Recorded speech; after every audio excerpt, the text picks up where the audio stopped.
So ayan, isang magandang hapon ulit sa atin lahat mga kachidax. Welcome back ulit sa ating channel, Kachidax Farm TV. So for today's video mga kachidax ay maipapakita ko sa inyo itong isa kong pulang Rhode Island. Ito, ayan, napapansin ko parang siya, yung parang nanghihina siya na hindi ko alam kung bakit. Tapos lumabas siya dito sa pugad. Papakita ko sa inyo, grabe guys. So ang laki ng itlog niya.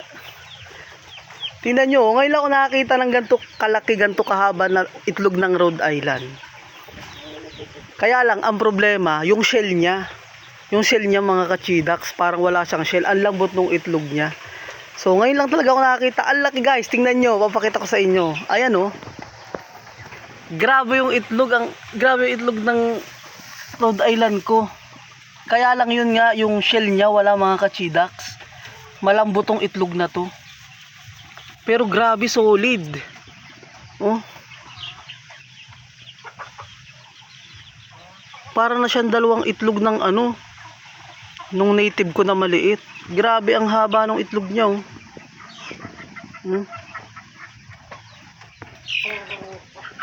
Kaya lang ang lambot niya mga kachidax. Oh.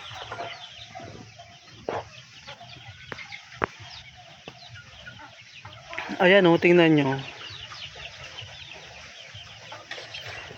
Kaya siguro siya nang lalambot ngayon, para siyang nanlalata kasi siguro nahirapan siyang ilabas yung itlog niya kasi sobrang haba, sobrang laki.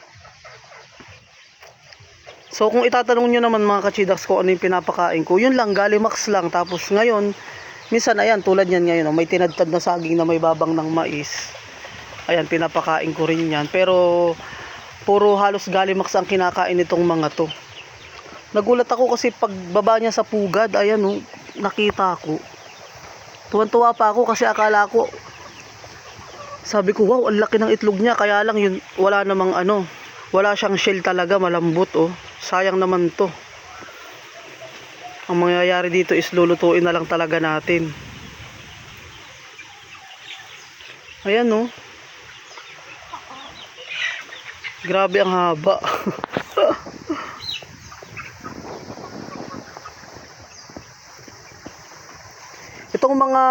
Itong Rhode Island to saka Black Astrolorp mga kachidax.